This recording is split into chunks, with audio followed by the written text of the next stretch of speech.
Glória ao Senhor Deus Todo-Poderoso. Nós já tivemos momentos incríveis neste culto aqui. Aleluia. De louvor, de ministração, de testemunho, de leitura bíblica, de joelhos dobrados, de intercessão, de gratidão. E eu tenho certeza que Deus já bradou muito neste culto hoje. Mas eu também tenho uma certeza de que Deus tem muito a ministrar aos nossos corações ainda hoje. E eu tenho certeza também que você vai sair daqui agraciado com a presença de Deus. Você não vai achar que foi mais uma ministração, foi mais um tempo que alguém alugou meu ouvido para ficar aqui, quando eu já queria muito almoçar.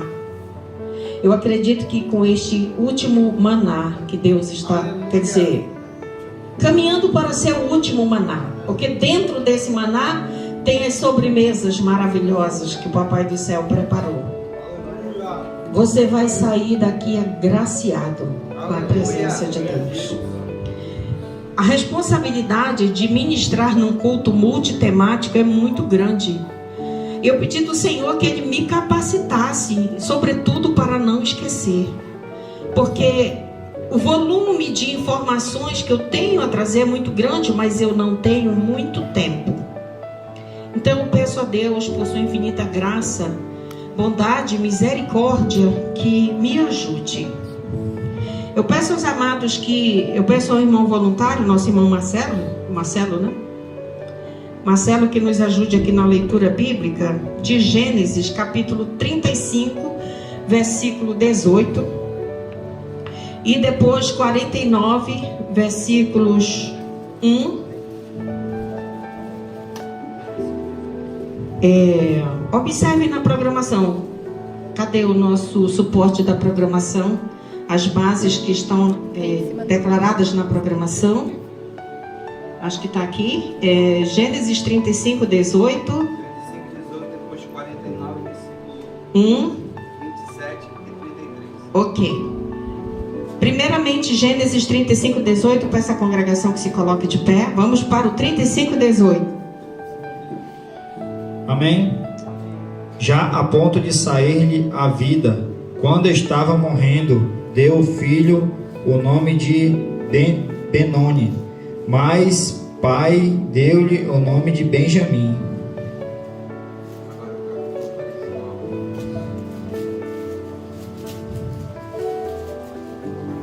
Capítulo 49 de Gênesis, versículos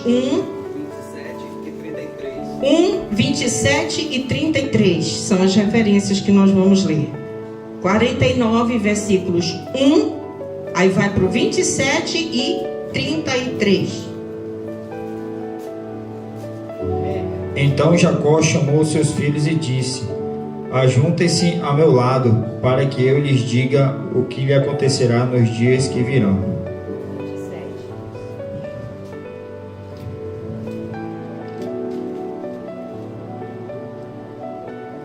Benjamim é um lobo predador.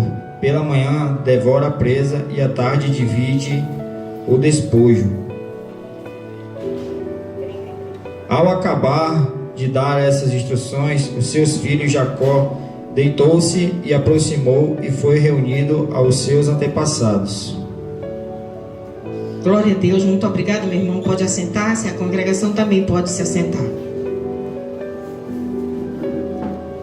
Então, a primeira coisa que eu quero falar aqui é sobre a campanha Agosto Dourado. Aleluia. Esse painel aqui, que é fruto do nosso esforço, não somos expert em decoração, mas nos esforçamos diante do Senhor para fazer o nosso melhor. Então, aqui nós temos esse painel que tematiza a campanha Agosto Dourado. E antes que alguém ouse pensar que o aleitamento é uma questão de mãe, é uma responsabilidade materna, eu venho aqui na condição de profissional de saúde tirar este pensamento equivocado de nossas mentes. Eu quero dizer que o aleitamento é uma responsabilidade universal. Todos são chamados a participar deste processo de aleitamento e eu quero aqui pontuar algumas questões neste quesito. A mulher, ela tem uma grande responsabilidade no processo de aleitamento.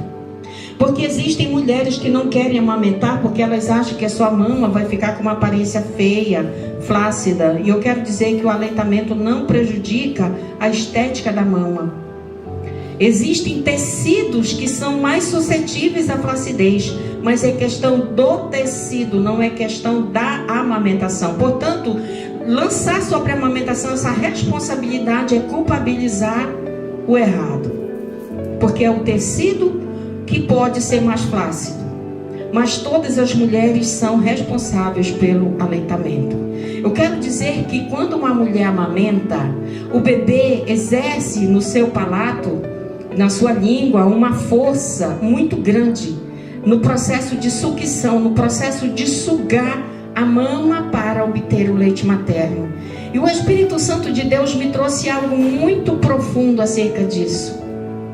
O tanto que a palavra de Deus não se contraria nos seus princípios, porque a palavra de Deus diz que nós fomos gerados para o trabalho, todo trabalhador é digno do seu salário. E uma criança, quando ela vem ao mundo, pelas determinações de Deus, que é Deus de princípios, ela já nasce trabalhando para obter o seu sustento. Então, quando um bebê está sugando o seio materno, que ele faz um esforço muito grande para abstrair daquela mama o seu sustento, esse bebê está trabalhando para não ferir princípio da palavra de Deus. Quero dizer também que quando uma mãe pega uma mamadeira, pega qualquer bico e coloca na boca do seu bebê, além de ela prejudicar o palato do bebê e futuramente ele precisar utilizar aparelhos ortodônticos para fazer a retificação do seu sorriso, essa mãe ela está contribuindo de todas as formas possíveis e inimagináveis para a derrota do seu filho, para a destruição do seu filho. Porque não é só o sorriso que ficará comprometido, é toda a saúde, é toda a existência.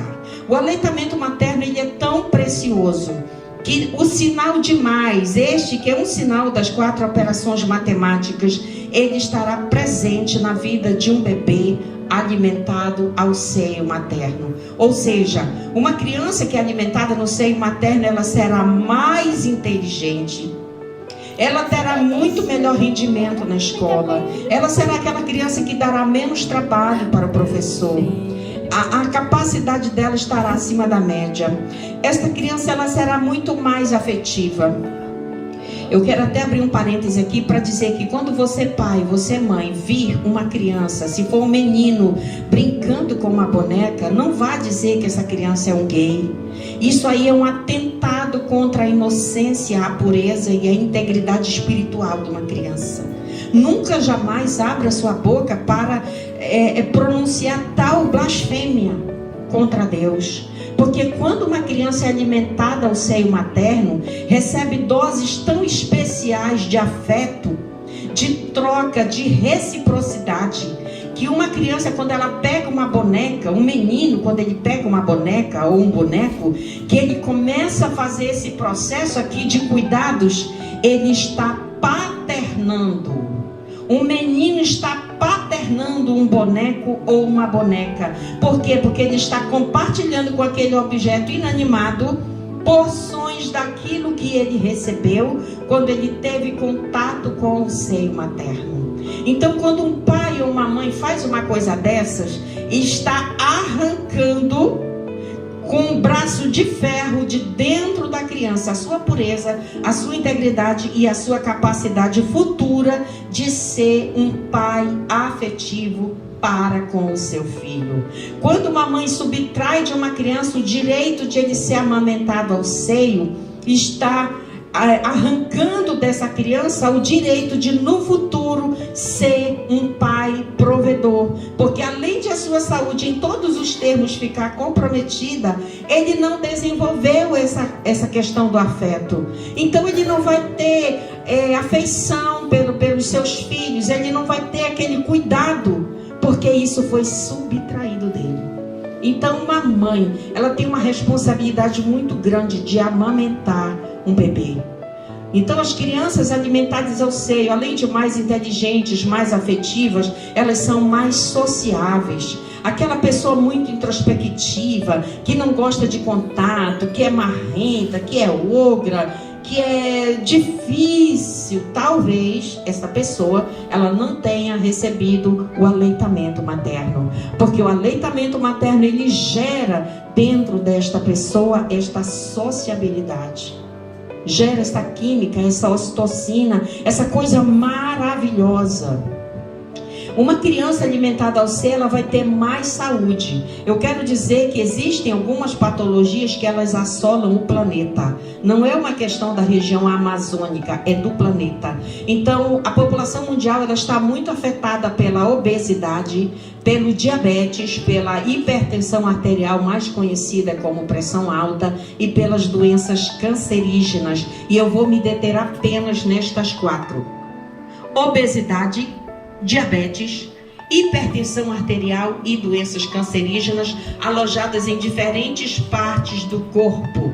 Eu quero dizer que quando uma mãe alimenta o seu bebê ao seio, está potencializando nesta criança a possibilidade de ela não vir futuramente a sofrer destas 4 patologias que têm afetado a população mundial. Então, por que a população mundial está muito afetada hoje? Porque o aleitamento materno continua sendo preterido, continua sendo olhado com pouco cuidado, não tem sido praticado exatamente como se deve. Eu quero dizer que uma mãe, quando ela é mal assistida pelo seu parceiro, por aquele que deveria ser o seu parceiro, por ser o genitor de sua criança, ela muitas vezes ela pode passar por problemas psicológicos tão severos e inconscientemente, ou quem sabe até conscientemente, criar mecanismos de não mais produção do leite. Eu atendi recentemente um caso de uma jovem em que ela começou a sinalizar os problemas que ela estava enfrentando, que ela amamentou o bebê ao seio por apenas 1 mês e o leite desapareceu. E eu, naquele momento, já usada ali pelo Espírito Santo de Deus, sem ouvir a historicidade daquela moça, comecei a sinalizar situações. Eu disse, olha, muitas vezes uma pessoa, quando ela passa por problemas no relacionamento, ela pode inconscientemente criar mecanismos de não produção do leite. Por exemplo, essa mulher precisa consumir líquido. Se ela não consome líquido, ela não tem como gerar leite. E continuei conversando com aquela moça e ela ali tentando me omitir, mas não adianta. Quando está na frente do servo do Altíssimo, a verdade terá que brotar. Não tem como se esconder. Então, depois de mais de 1 hora de conversa com aquela paciente, ela me disse que quando estava com 1 mês, ou seja, lá no início, ela disse, parei de amamentar com 1 mês. Então ela disse, quando eu estava com 1 mês, que o meu bebê havia nascido, o meu parceiro me deixou. E eu fiquei tão desmotivada que eu não quis mais. Me disseram mesmo que eu tinha que tomar líquido. E eu não quis mais tomar líquido. E por isso que eu não gerei mais leite. Eu disse, está vendo? Um pai assassino. Um pai infanticida. Por quê?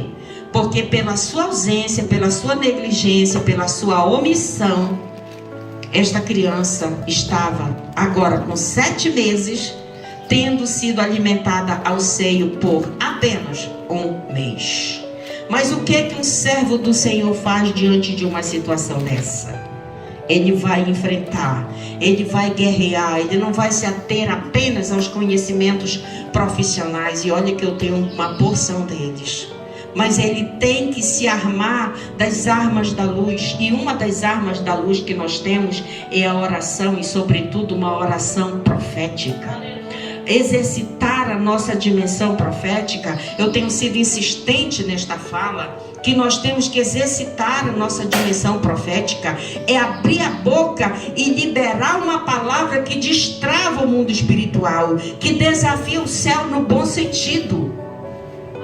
E ali eu comecei a ministrar na vida daquela moça. A priori ela tinha dito assim: a minha família é cristã, assim, não disse coisa com coisa. Quando eu continuei insistindo na entrevista com aquela moça, a verdade brotou de novo. Eu estou desviada da igreja. Eu disse, eu já imaginava. Porque quando uma pessoa se afasta dos caminhos do Senhor, tudo dá errado para ela. Não tem como dar certo as coisas para alguém que se afasta dos caminhos do Senhor.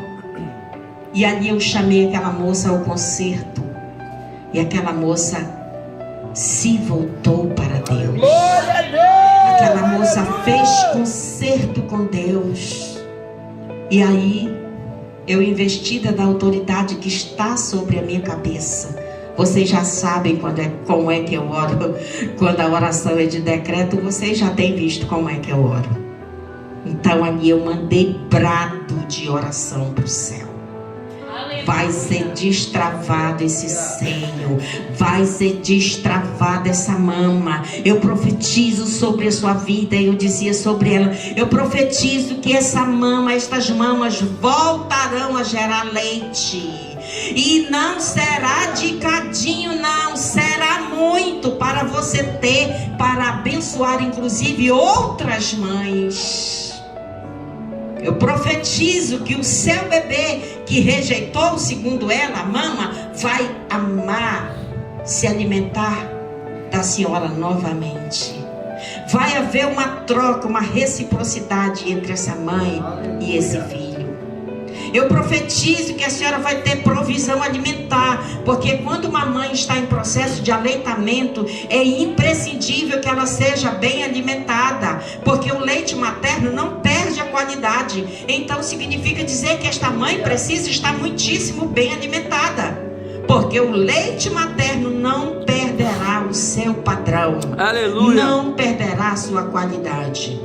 Então aqui eu pontuei algumas questões em relação à mãe, mas aqui eu quero pontuar mais duas questões em relação ao aleitamento para avançarmos na nossa reflexão de hoje. Eu quero pontuar aqui a responsabilidade do pai no processo de aleitamento. Em que termos esse pai participa? Primeira coisa, existem legados. Diga, legados. Existem legados que os pais deixam para os filhos. E eu quero aqui tratar de um primeiro legado. Um primeiro legado é que filhos preferencialmente devem ser constituídos dentro de um matrimônio. Devem ser fruto de amor. Devem ser fruto de planejamento.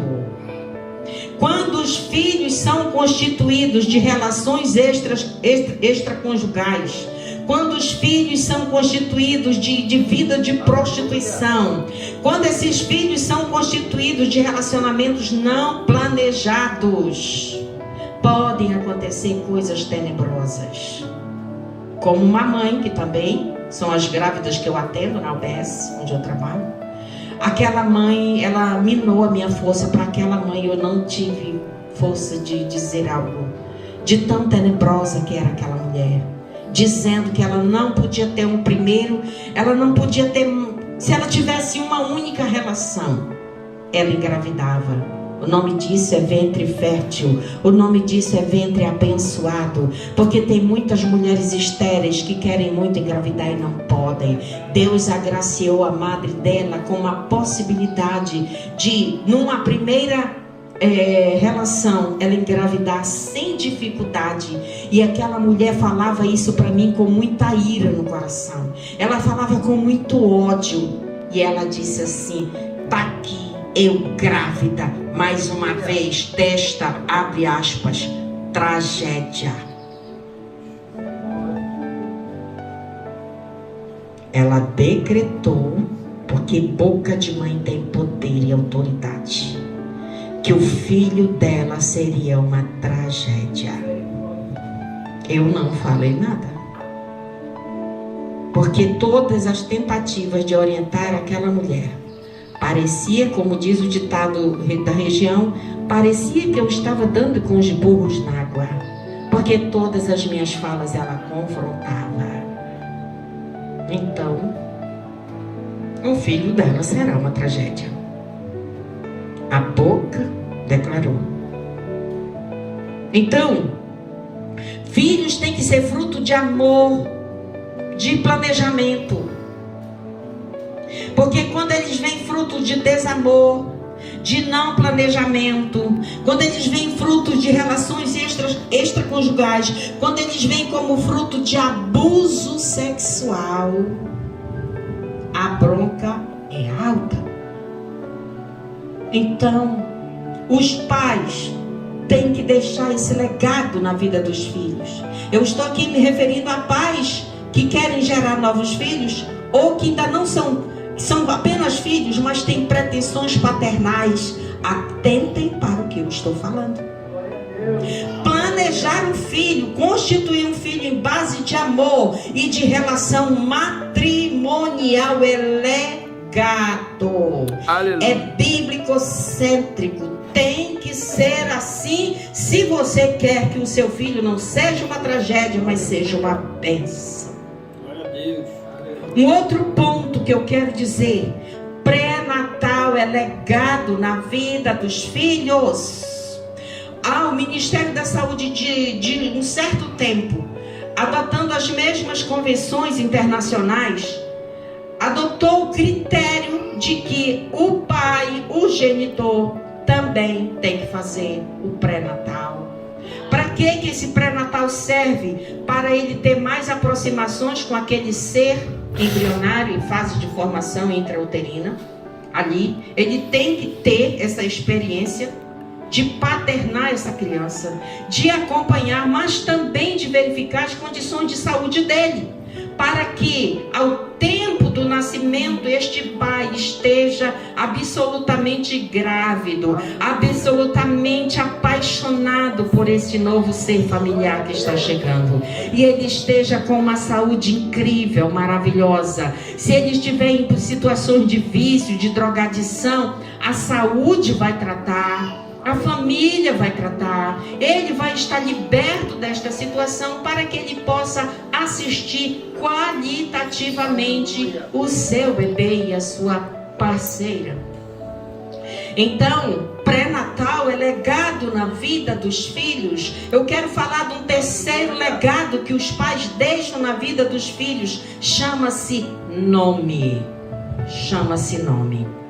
E aqui eu já quero fazer uma primeira interlocução com o nosso personagem, ou os nossos personagens, que nós vamos refletir alguns detalhes interessantes deles hoje. Na cultura judaica, ninguém atribuía nome a esmo. Na cultura judaica, toda vez que era atribuído um nome a alguém, havia uma identidade, havia um propósito e havia um ministério. Nomes eram dados com identidade, propósitos e ministério. Havia um chamado para algo desta ordem. Então, na história que nós lemos, que é a história de Jacó, ele teve 2 mulheres e teve 2 concubinas. E eu também aprendi que Deus não nos dá primeiramente aquilo que nós pedimos. Deus nos dá primeiramente aquilo que nós precisamos. Porque eu pensei, mas que injustiça. Jacó trabalhou 7 anos para conquistar Raquel, e na noite de núpcias é dada outra que não é a mulher do seu amor. Mas que injustiça com Jacó. E eu aprendi numa ministração do homem de Deus que Deus não nos dá primeiramente o que nós pedimos, nos dá primeiramente o que nós precisamos. E o que era que Jacó precisava? Ele precisava constituir a nação de Israel. Ele precisava constituir as 12 tribos. Por que não foram 13 nem 11? É porque 11 e 13, 11 é um número incompleto, e o 13 na Bíblia está sempre associado a coisas estranhas. A desobediência, a rebelião. E o 12 é um número profético, 12 é um número de governo, 12 é um número de autoridade. Então, a perfeição na terra é o 7, a perfeição no céu é o 12. Então é por isso, tanto que os os nomes das 12 tribos de Israel, você pode ler na Bíblia, que eles estão nos umbrais das portas da Nova Jerusalém. Diga glória a Deus. Assim como o nome dos 12 apóstolos estão nos fundamentos da cidade santa. Oh, glória a Deus. Aleluia. Então, ali ele precisava ter um ventre fértil, e o ventre de Raquel não era fértil. O ventre de Raquel era estéril. O ventre de Lia era fértil. Então Deus deu primeiramente a Jacó o que ele precisava. É preciso contextualizar e dizer que naquele tempo Deus permitiu para Jacó a bigamia, porque precisava constituir a nação israelita. Não é uma prática recomendada biblicamente para o nosso tempo. Biblicamente, a igreja neotestamentária é recomendada, é orientada a ter relações matrimoniais monogâmicas. É um varão e uma varoa e acabou a história. Não tem uma terceira pessoa. Então, ali, a primeira que foi dada a Jacó como esposa foi Lia. E Lia vai ter 4 filhos. 1, 2, 3, 4. E nós vamos perceber que Lia, sempre que seus filhos nasciam, ela atribuía um nome. Mas essa história também ela nos ensina algo muito precioso. Existe muitas vezes que nós estamos tão interessados em agradar alguém da terra, que nós esquecemos de agradar alguém do céu. Às vezes você está tão interessado em agradar o seu líder, agradar a sua esposa, agradar aquela jovem que você está ali tendo pretensões, que está se esquecendo de agradar a Deus. E é necessário que nós agrademos a Deus. Deus não divide a sua glória com ninguém. Um ventre fértil é uma dádiva do céu. A Bíblia diz que os filhos são herança bendita do Senhor. E se Deus abre a madre de uma mulher que naquele tempo, nos tempos de constituição da nação israelita, uma mulher não ser ventre fértil era uma desonra total. É só olhar a história de Sara, de Ana, de Raquel, as mulheres que eram estéreis. A história da própria Isabel já no Novo Testamento. A mulher não ter filhos era uma desonra total. Então, que honra? Então, o contrário, que honra uma mulher ter o ventre fértil. Aí Deus abre a madre, Deus constitui a maternidade de Lia, dá um primeiro filho e ela está ali interessada em agradar o seu esposo. E não consegue. Dá um segundo filho, Rúben, Simeão e Levi, pela ordem, e ela vai nessas 3 tentativas, querendo agradar o marido por conta de filho. E aqui eu preciso dizer algo: filho não sustenta relacionamento. É necessário que haja algo mais para além de filiação, porque só filho não sustenta casamento, não sustenta relacionamento. É necessário que haja a presença de Deus, haja a palavra de Deus, haja o temor a Deus, haja a comunhão, haja o perdão, haja a solidariedade, haja o respeito. Porque só filho, eu vou engravidar que é para ele ficar comigo. Não fica. Tem que ter algo mais. Então, quando Lia fez as 3 tentativas e ela viu que ela não conseguiu, caiu a ficha. Lá se viu Lia grávida do 4º filho. E ela disse: agora, diga agora. Eu clamo por justiça ao Deus do já. Clamo por justiça ao Deus do já. É o Deus do agora. É o Deus do agora. Oh, aleluia. Glória a Deus.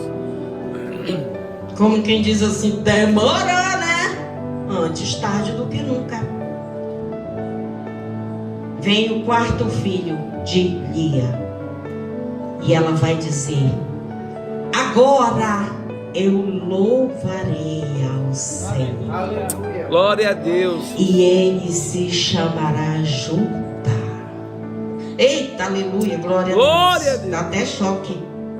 Aleluia. Glória a Deus. Quando nós resolvemos dar a honra a Deus, Deus resolve dar a honra a Glória a Deus. Aleluia. Glória a Deus.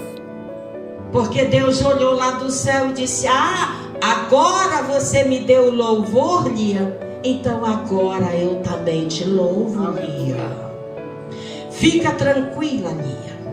Eu vou mandar o meu descendente e ele será o leão da tribo de Glória Judá. a Deus.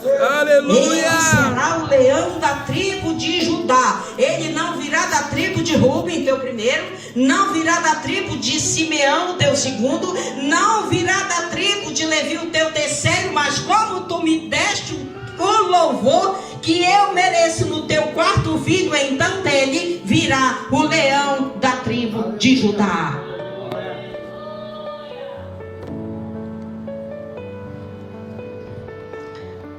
Aprenda. Diga, número 4.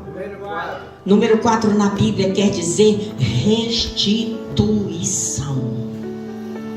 Restituição.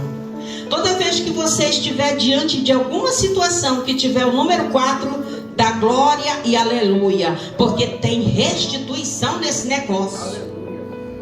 Lia foi restituída, porque no quarto filho ela deu a glória a Deus. Glória a Deus. E aí ela cessou de dar a luz. Deus se lembrou de Raquel. Aí Raquel vai ter José. Raquel profere bênçãos maravilhosas sobre José. Mas antes que ela engravidasse,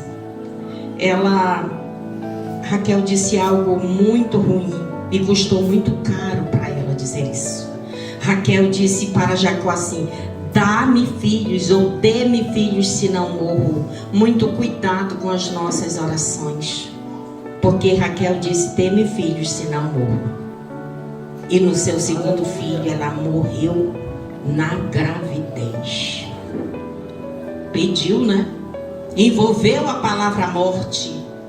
Nossa boca tem que pedir vida. Diga vida a Deus. Diga vida a Deus. Diga vida a Deus. Gera vida a Deus. Glória a Deus. Clama pro céu. Informação lá pra cima. Pede vida pra hoje. Eu não sei o que está morto dentro de você, mas aproveita a oportunidade e pede vida. Repreende o espírito da morte.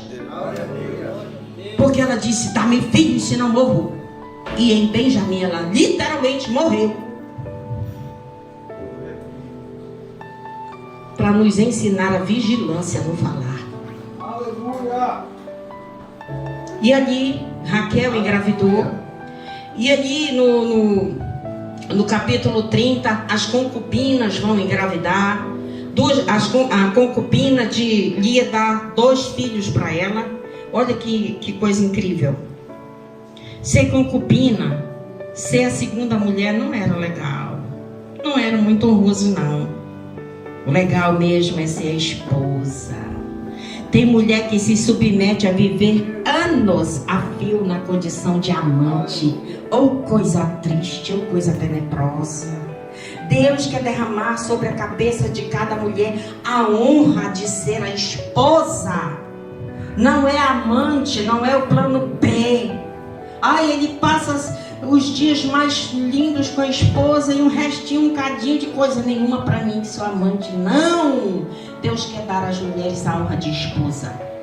Porque as concubinas, coitadas, tinham os filhos, mas quem escolhia o nome era a Lia ou a Raquel. E os filhos não eram tidos como da concubina, os filhos eram tidos como da esposa, a titular. Então era complicado naquele tempo, mas ser hoje o plano B também continua sendo complicado. Se naquele tempo Deus tolerou, hoje a porta da tolerância está fechada. Deus quer relações monogâmicas. Mono quer dizer um. Então, ali Lia e Raquel deram aos seus filhos os nomes que elas assim quiseram. Lembrando que nomes israelitas carregam identidade, propósito e ministério. Aleluia? Muito bem. Aí o que aconteceu? Eu estou dizendo que os pais devem deixar legados na vida de seus filhos. E nomes são legados.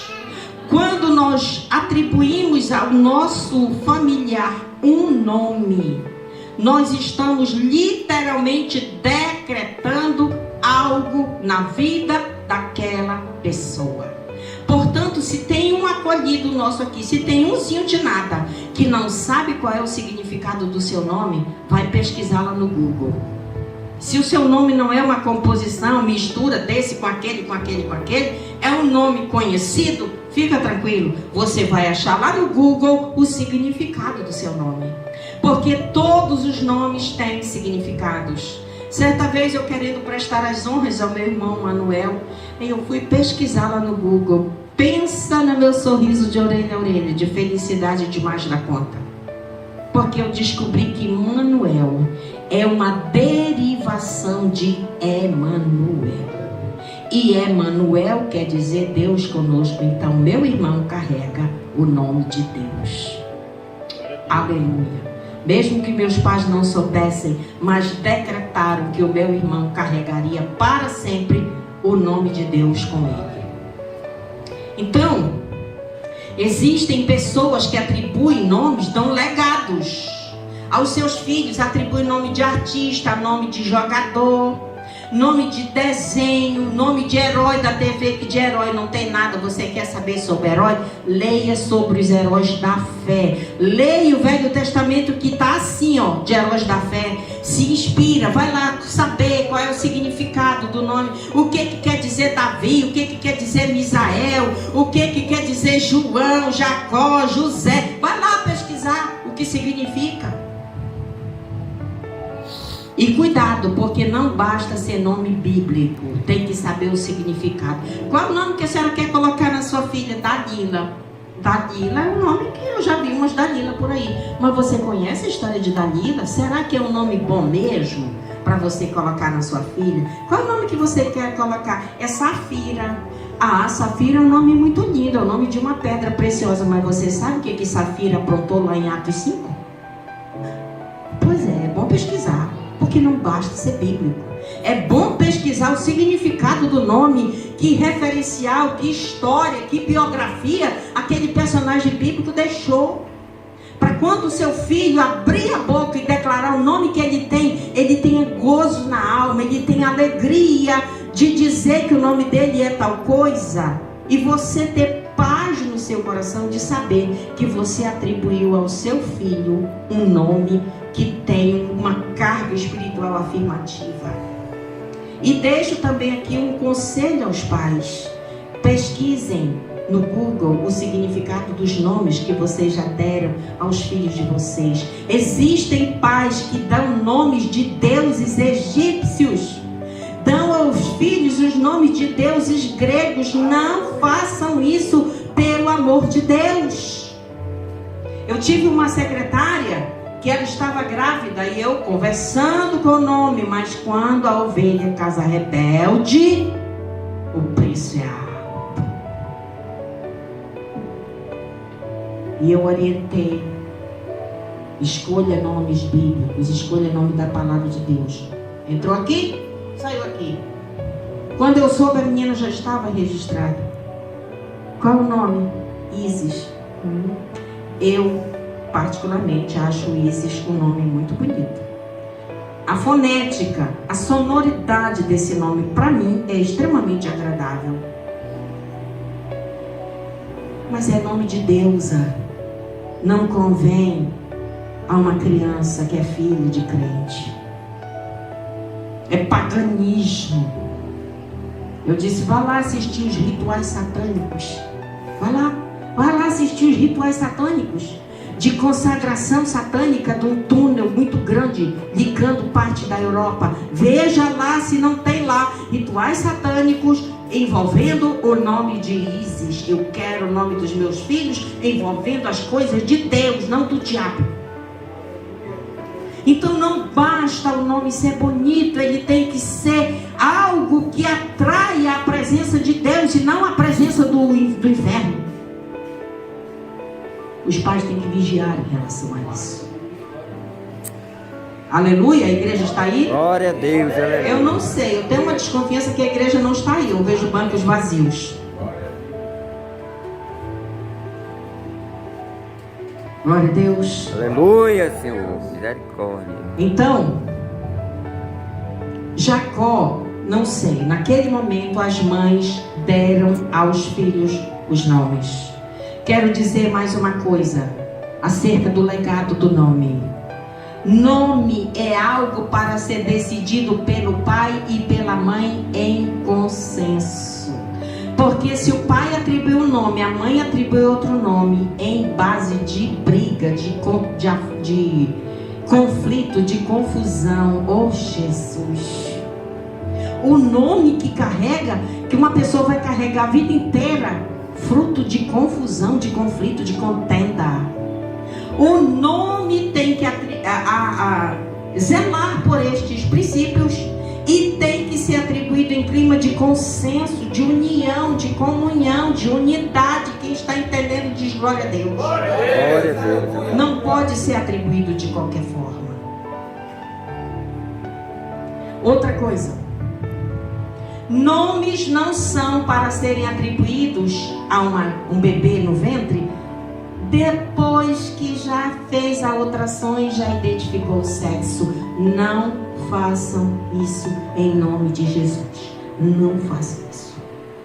E a pergunta, antes que você me pergunte por quê, é porque quando uma mulher está grávida, que ainda não se sabe o sexo do bebê, e os pais atribuem, observando esse conjunto de critérios, atribuem a esse bebê do ventre um nome feminino e um nome masculino. Esse casal está mandando uma informação para o mundo espiritual. Diga qual é, bispa? Qual é? Não importa se é uma menina ou é um menino, a minha alma glorifica a Deus. E está aprovado. Está aprovado. Porque existem pais que querem muito que o bebê do ventre seja uma menina. Quando sabem que é um menino, eles blasfemam.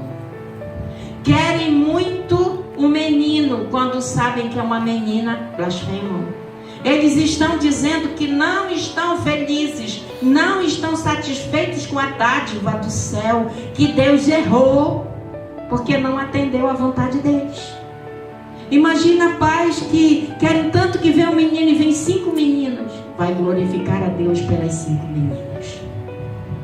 Querem tanto menina, vem 6 meninos, mas não vem, vai glorificar a Deus pelos 6 meninos. Vai glorificar a Deus. Glória a Deus, aleluia.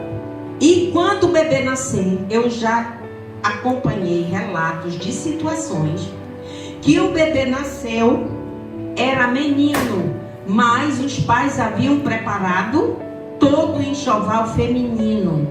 E a criança continuou usando o enxoval feminino e foi criada um pensamento de menina. E no futuro, sabe o que se tornou? Homossexual. Por quê? Porque rejeitaram a bênção. Não se contentaram com o que Deus deu. A Bíblia fala que nós devemos ter contentamento. E quem age desta forma não está demonstrando contentamento. Pode estar demonstrando qualquer coisa, menos contentamento. Quero dizer também para os pais que um outro legado na vida dos filhos, para além de ser uma criança planejada, para além do pré-natal, para além da atribuição do nome, pais têm que profetizar na vida dos seus filhos desde o ventre. Pais têm que profetizar na vida dos seus filhos desde que estão lá, independente de saber o sexo ou não. Ai, meu bebezinho do papai e da mamãe, ainda não sei se você vai ser a Letícia ou se você vai ser o Rodrigo, não sei. Mas se você for a Letícia, você vai ser a princesinha mais linda do papai e da mamãe, vai profetizando. Mas se você for o Rodrigo, você vai ser um valente guerreiro. E vai profetizando, e profetiza, e profetiza, e profetiza, porque aquilo que a sua boca libera, Deus vai chamar a existência.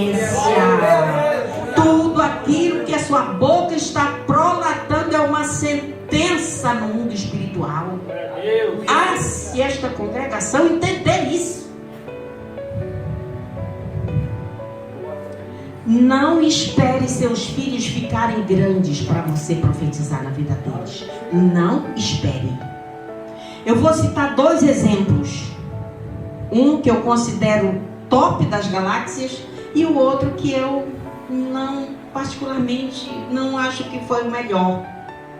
Quando você tem um bebezinho que está sendo gerado no ventre materno e você profetiza na vida deste bebê, você está criando uma muralha, você está criando uma redoma, você está criando uma blindagem, você está criando uma proteção e dizendo: o mal não vai alcançar. Meu filho, minha filha vão ser protegidos por Deus. O mal não vai chegar na minha tenda, não vai chegar na vida dos meus filhos. Eu passei pela experiência da droga, mas eu profetizo que meu filho será tudo que entrará pela boca, tudo que sairá, tanto que entrará quanto que sairá, será para o louvor de Deus. Você está criando blindagem. Olha só o exemplo que eu aprovo. Zacarias queria atribuir o nome do menino, e parece que era uma cultura das mulheres atribuir o nome. Que a Isabel ficou daquele jeito e disse: negativo, quem vai dar o nome dele sou eu, e ele vai se chamar João Batista. E o Zacarias, que duvidou da promessa de Deus, Deus passou um zíper na boca do Zaca e ele passou 9 meses sem falar. Eita, mano. Não podia nem dizer que a Isabel estava assim, sei lá, entende, né? Uma Isabel idosa, grávida, e o Zaca não pôde falar nada, porque ele passou 9 meses em absoluto silêncio. Meu irmão, eu não quero saber quanto tempo você está em silêncio, eu quero saber o que você vai falar quando você abrir sua boca. Sabe por quê? Porque a palavra de Deus vai declarar que quando Deus destravou a boca de Zacarias, ele mandou bala no reino do inferno. Ele abriu a boca e prolatou sentenças abençoadoras a perder de vista sobre seu filho João Batista. Eis que meu filho será profeta do Altíssimo. Meu Deus. Isso é uma frase, tá? Você quer acompanhar na íntegra a oração abençoadora do papai Zacarias para o filhinho João Batista? Vai lá em Lucas, capítulo 1, se não me falha a memória. Vai lá e confere. Gente, é um texto. Você consegue fazer um texto de bênçãos proféticas na vida do seu filho? Porque Zacarias fez. E o menino era bebê. Foi só o menino nascer, Deus destravar a língua, e ele mandou palavras abençoadoras sobre a cabeça do filho João Batista. Este é um exemplo que eu recomendo. Profetize na vida dos filhos desde a etapa. Não espere nem chegar à etapa do ventre. Profetize antes que eles sejam gerados. Profetize.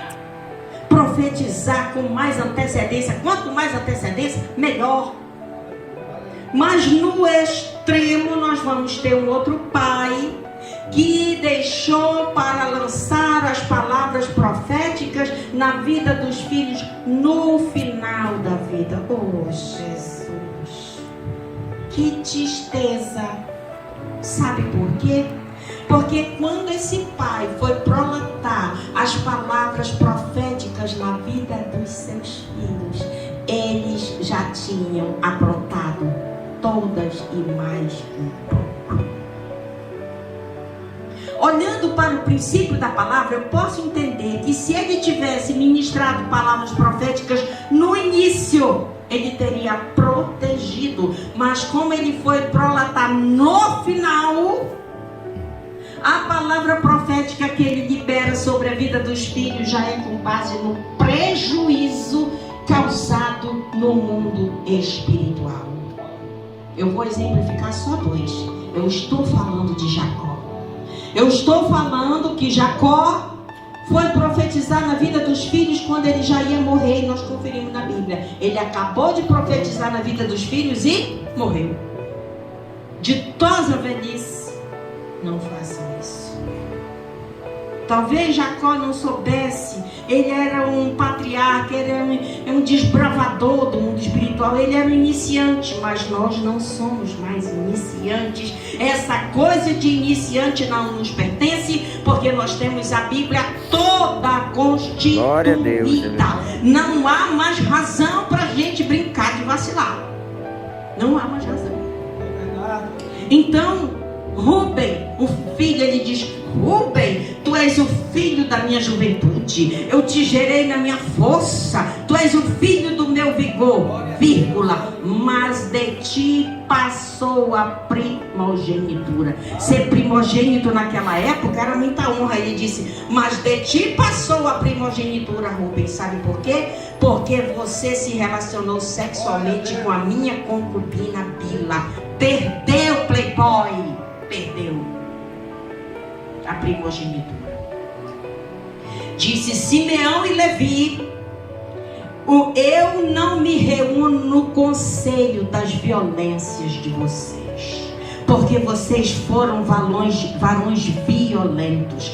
Vocês dizimaram o povo de Siquém. Quando eles, o Siquém violentou sexualmente Diná, a irmã de vocês, vocês pagaram com a violência. Vocês primeiramente mandaram que os varões daquela cidade se circuncidassem. A palavra diz que quando eles estavam agonizando nas dores da circuncisão, uma coisa é circuncidar o prepúcio de um garotinho, de um bebê, outra coisa é circuncidar o prepúcio de um varão adulto. A Bíblia diz que quando eles estavam agonizando nas dores, Simeão e Levi entraram na cidade e fizeram a matança, fizeram a chacina. Assassinos cruéis. Assassinos cruéis. E Jacó vai dizer: eu não me reúno no conselho das suas violências. Oh, Jesus!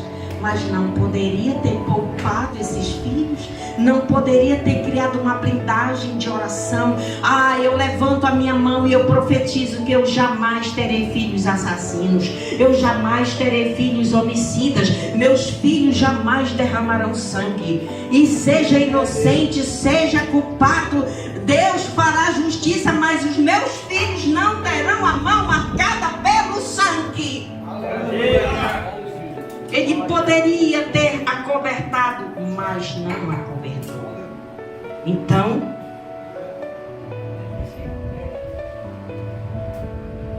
bênção. Bênção para vocês, diga glória a Deus. Ele não acobertou, amados. Então, o nosso querido Jacó, ele falhou. Existem condutas de Jacó que elas não são boas. A Bíblia diz que nós devemos aprender de tudo e reter o bem. Diga: aprender de tudo e retende o bem. Quando você vir o seu líder fazendo algo errado, meu irmão, em nome de Jesus eu imploro, não imite o mal que ele faz. Se houver virtude no seu líder, imite a virtude do seu líder, mas nunca imite o mal. Quem entendeu? Amém. Então o nosso Jacó tem condutas muito interessantes nele. Muito interessantes. Mas tem condutas que não são boas na sua dimensão paternal. Por exemplo, onde estava Jacó quando a filha de Diná foi estuprada? Onde estava Jacó que a filha de Diná foi estuprada e ele não tomou nenhuma atitude? Porque talvez a omissão de Jacó em tratar do abuso sexual que Diná sofreu motivou os filhos, como quem diz assim: já que meu pai não está nem aí, eu vou agir. Talvez o crime de omissão de Jacó tenha levado os filhos a fazer o que não deveriam. Omissão. Não seja pai omisso. Quer ver uma outra conduta de Jacó que eu não acho boa? Não acho legal. Não daria 10 para Jacó de jeito nenhum na condição de pai. Ele aprontou com o seu irmão Esaú. Passou 20 anos longe de Esaú. Agora a vida, Deus falou, volta lá para Canaã. Ele estava na Mesopotâmia. Eu serei contigo. Deus já havia dado um sinal, eu serei contigo. Mas o coração de Jacó estava tomado de medinho. Sabe que papai Jacó vai fazer? Pega os filhos das concubinas, como se fossem uma geração de filhos de segunda categoria. Esses filhos não tem muito problema não. Se morrerem, morreu. Pega os filhos das concubinas e coloca na linha do tiro, na frente. Pega os filhos de Lia, a esposa não amada, segundo pelotão. Pega os filhos de Raquel, terceiro pelotão na linha do tiro. E sabe o que a Bíblia diz? Ele não apareceu lá para morrer não. Ficou do outro lado. Meu irmão, quem aprontou foi você. Não foi seu filho, não foi a sua esposa. Dê a cara a tapa. Não seja covarde. Por que ele apronta com Esaú e coloca uma coitada de uma criança, filho de uma concubina, na linha do tiro, para ser o primeiro a morrer? Eu olho para isso e me dá um negócio, porque eu não somo com Jacó num procedimento desse, de jeito nenhum. Mas Deus, que é misericordioso e tinha planos, diga glória a Deus, com aquelas 12 pessoinhas que faria 12 grandes tribos de Israel, não permitiu que Esaú matasse nenhumzinho de nada. Não permitiu. E ali, quando Jacó não tinha mais o que fazer, aí ele foi enfrentar o seu irmão Esaú. Mas coloca a mãozinha assim para receber. Se você estiver se esforçando na honestidade, diga honestidade. Porque eu já vou falar da honestidade de Jacó, que é uma virtude dele. Para não dizer que eu não falo das maravilhas de Jacó, eu vou falar da honestidade dele.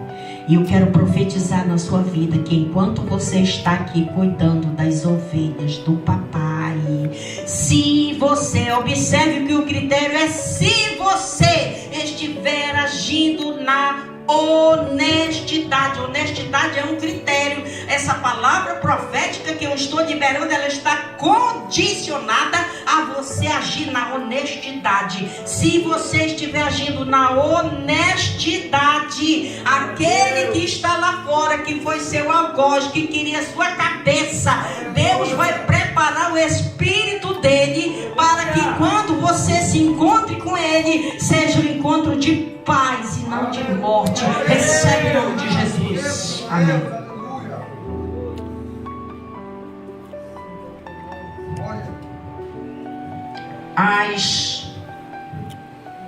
As condutas aproveitadoras de Jacó tiveram seu preço.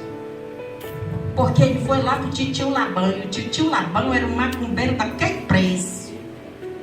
O titio Labão gostava de uma macumba. Como é que a senhora sabe, bispa? Porque ele diz, eu fiquei sabendo através das minhas adivinhações que o Deus do teu pai, ou seja, não era o Deus dele. Quem comigo não ajunta espalha, diz a palavra de Deus. Macumba é lá do reino do diabo. Espiritismo, candomblé, magia negra, branca, que de branca não tem nada, é tudo preto. É tudo de lá, do outro reino, não é do nosso reino. Então ele disse, porque eu estava fazendo as adivinhações. E o meu Deus falou, o Deus do teu pai falou que não é para te tocar não. Eita, manto. Que até lá no terreiro da macumba, Deus vai bradar. Não toque nos meus. Até o encardido vai ter que ouvir. Não toque nos meus. A palavra de Deus vai declarar que Jacó serviu a este homem 20 anos. A palavra de Deus vai bradar na boca de Jacó dizendo: você mudou o meu salário 10 vezes, 5 mais 5. Você tentou me enganar 10 vezes, mudando o meu salário 10 vezes, mas 10 vezes Deus me cuidou e me prosperou. A Bíblia vai dizer assim: honestidade de Jacó. Olha, desonesto.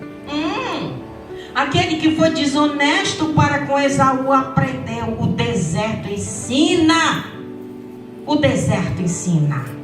20 anos de deserto na vida de Jacó o ensinaram a ser honesto. Ele disse: eu nunca peguei nenhum animal daí para fazer o meu almoço, não. Dos teus animais eu nunca peguei um só para fazer a minha refeição. Tu me cobravas dia e noite. Aquele que o povo vinha e roubava, tu me cobravas. Sabe o que eu fazia? Eu repunha o teu rebanho tirando do meu. Mas eu restituía o animal roubado que você me cobrava. Sabe quando as feras vinham e despedaçavam o animal? Eu assimilava o prejuízo, mas você nunca ficou no prejuízo. 20 anos sendo honesto. Até quando tu conservarás a tua integridade? Foi a pergunta que a mulher de Jacó fez para ele. Até quando Jacó conservaria a integridade dele para com seu titio, sogro Labão? 20 anos. Mas calma. Quando a bênção é grande demais, diga glória a Deus. A prova também pode ser mais longa. Quem está entendendo o mistério? Eu vou repetir, que é para fixar, para cravar assim. Quando a bênção é muito grande, a prova também é. Foram 20 anos na prova, sendo honesto, mas Deus estava gerando Israel. Ai, aleluia! Eu dei até choque aqui. Deus estava gerando, ele deixaria de ser Jacó para se tornar Israel. Não seria mais um qualquer, conhecido como enganador, usurpador, trapaceiro, traiçoeiro. Não. E um outro gesto de Jacó, mas esse outro gesto eu vou deixar por último, porque tem a ver, o mistério está aqui. Eu vou vir aqui para falar aqui. Antes que Jacó saísse da Mesopotâmia, a palavra de Deus diz que ele reuniu as esposas, reuniu os empregados, reuniu seus rebanhos e saiu furtivamente dos domínios de Labão. Labão estava distado dele 3 dias. Quando Labão soube, foi no encalço de Jacó. Eu sei que a tentação de Jacó de sair furtivamente era muito grande, porque o cara sabia enganar, meu irmão. Desde quando o macumbeiro fala a verdade, o cara sabia enganar. Labão era um mentiroso mó. Então Jacó saiu furtivamente. Diga 7 dias. 7 dias depois, olha que a história bíblica do Velho Testamento, ela envolve muito o número 7. 7 dias depois, Labão alcança Jacó e comitiva fugitivos. E ali vai se estabelecer um discurso que o macumbeiro Labão vai querer provar por A mais B, é tipo discurso, deixa pra lá. Querer provar por A mais B que uma coisa aconteceu quando a gente sabe que não aconteceu.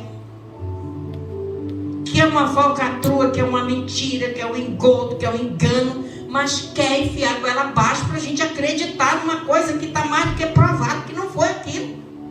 Assim era Labão, tentando provar para Jacó que Jacó estava roubando. Sabe o que as filhas de Labão falaram? Jacó, tudo que o nosso pai tirou é nosso, porque o nosso pai, ele tirou todo o nosso patrimônio, o nosso pai nos vendeu como escravas e gastou o dinheiro. Será que ele era um pai legal, gente? Me conta aí. Um pai que vende as próprias filhas como escravas e gasta o dinheiro. Mas agora Labão vai se encontrar com Jacó em Mispa. Diga, Mispa. E aqui eu quero dizer algo muito sublime. Quando eu li essa história, sempre que nós voltamos à palavra de Deus, ele ministra coisas no profundo. Eu fiquei tão impactada, porque eu quero dizer para você algo. Não importa se o pai da moça é macumbeiro, é do candomblé, da umbanda, da macumba, do satanismo, do não sei o quê. Foi sogro. Tem que respeitar. Honra teu pai. Sogro é como se fosse um pai. Ah, mas eu não gosto da minha sogra. Tomara que ela morra de cabeça. Eu vou enterrar de cabeça para baixo, que é para ver se ela escava, se encontra mais rápido com Satanás.